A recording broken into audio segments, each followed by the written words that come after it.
12 मार्च 1971 Syria में presidential election के बाद हाफिजुल असद सीरिया का प्रेसिडेंट बनता है। किसने सोचा था कि अगले 53 साल तक अल असद फैमिली ना सिर्फ सीरिया पे हुकूमत करने वाली है, बल्कि इस फैमिली के एक मेंबर बशर अल असद की जिद और अना की वजह से सीरिया में इस सदी की सबसे कॉम्प्लिकेटेड वॉर स्टार्ट होने वाली है, जिसमें 5 लाख सिविलियंस की जानें चली जाएंगी और हजारों सिविलियंस को बेवजह जेल में डाल दिया जाएगा और करीब 40 लाख सीरियन सिविलियंस अपनी जानें बचाकर सीरिया छोड़कर भागने पे मजबूर हो जाएंगे।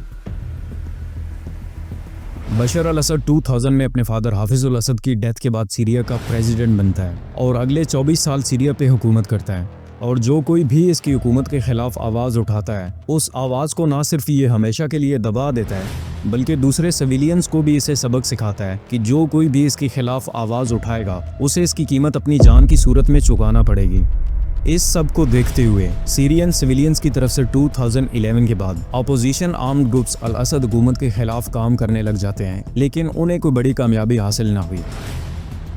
और फिर एक आर्म्ड ग्रुप हयात तहरीर शाम, जिसे अबू मोहम्मद अल जुलानी लीड कर रहे थे, उन्होंने वो किया जो इससे पहले कोई और अपोजिशन ग्रुप ना कर सका। आखिर कैसे हयात तहरीर शाम का लीडर अबू मोहम्मद अल जुलानी बशर अल असद हुकूमत को गिराने में कामयाब हुआ, जानेंगे इस वीडियो में।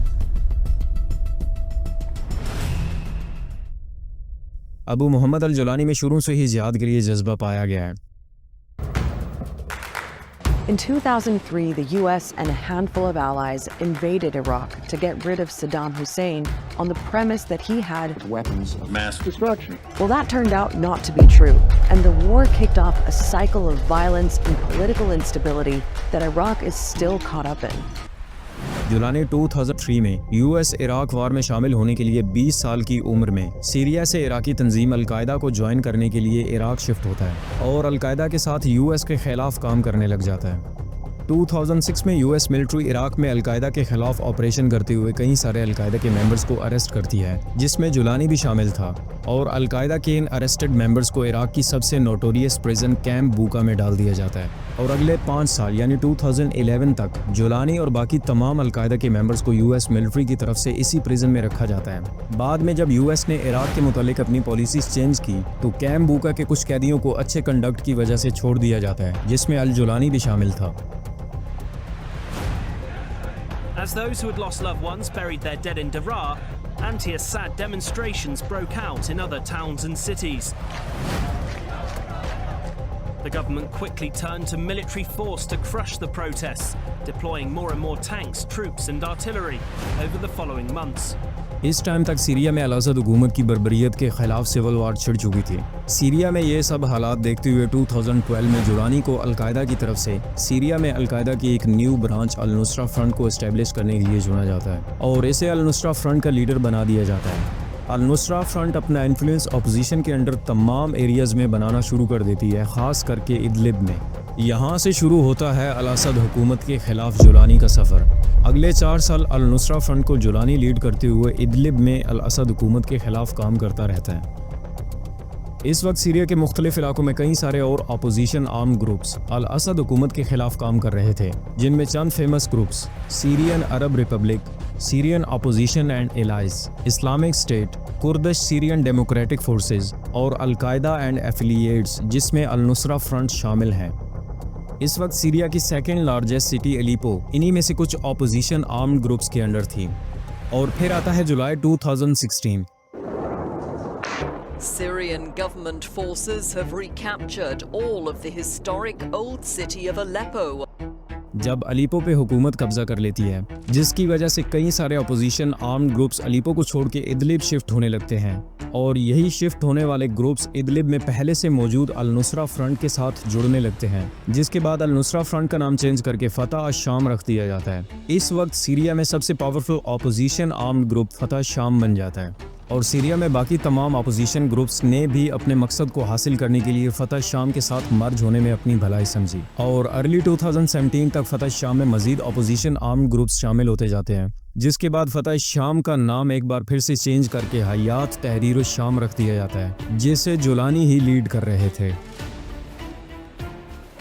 STS का मेन पर्पस अल असद हुकूमत को गिरा के सीरिया में डेमोक्रेटिक निज़ाम नाफिज करना होता है और कुछ अरसे के बाद एक बार फिर से अलीपो सिटी के कुछ हिस्सों पे STS फाइटर्स की तरफ से कब्जा कर लिया जाता है, जिसके बाद अल असद हुकूमत को एक बड़ा झटका लगता है और जुलानी STS की हेल्प से अल असद हुकूमत को गिराने की सरतोड़ कोशिश करने लगता है। लेकिन यहाँ सवाल है कि वो ऐसा करना क्यों चाहता है, तो इसके पीछे की वजह जानने के बाद आप यकीनन शॉक होने वाले हैं।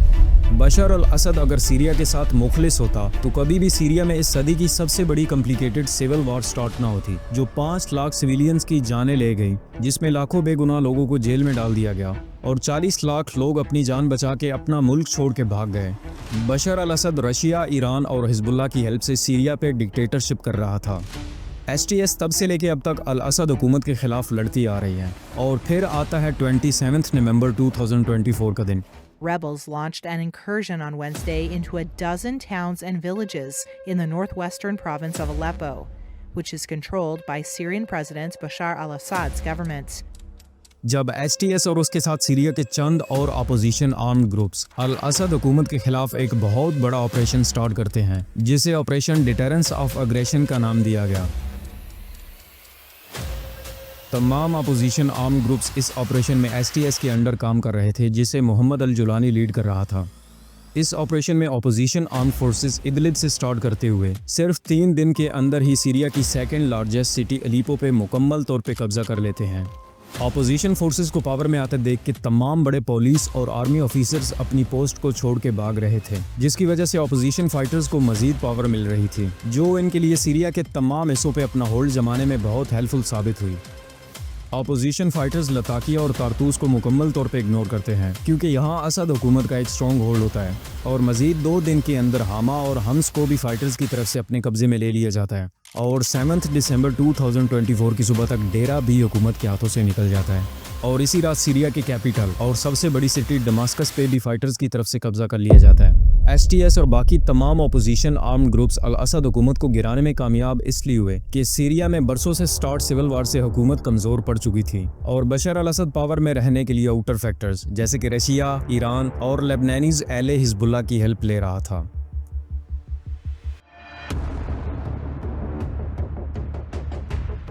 इस वक्त प्रेजेंट की बात की जाए तो रशिया यूक्रेन और ईरान की वॉर में बिजी है, जबकि हिजबुल्लाह को इजराइल अटैक में काफ़ी ज़्यादा नुकसान पहुंचा है, जिसके बाद कोई भी अल असद हुकूमत की हेल्प करने को ना पहुंच सका, जिसकी वजह से अपोजिशन फोर्सेस को हुकूमत गिराने में ज़्यादा दुश्वारी ना हुई।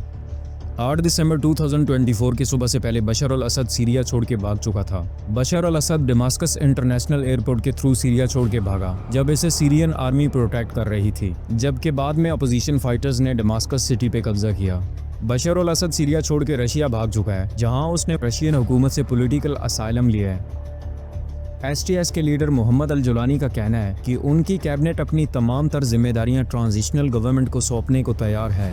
जैसे कि अभी तक सीरिया के PM अपनी पोस्ट पे मौजूद हैं, जिसके बाद पब्लिक इंस्टीट्यूशंस PM के सुपरविजन के अंडर ही रहेंगी जब तक कि उन्हें ऑफिशियली हैंड ओवर ना किया जाए। ये थी बशर अल असद की हुकूमत की तबाही की स्टोरी। अगर आप इसराइल पैलेस्टाइन कॉन्फ्लिक्ट की असल वजह जानना चाहते हैं तो आप राइट वीडियो देख सकते हैं, और वार बिजनेस कैसे है दुनिया का सबसे प्रॉफिटेबल बिजनेस, ये जानने के लिए आप लेफ्ट वीडियो देख सकते हैं। ये वीडियो आपको पसंद आई तो इसको लाइक और मज़ीद इस किस्म की वीडियोस देखने के लिए चैनल को सब्सक्राइब कर दें। मिलते हैं अगली वीडियो में।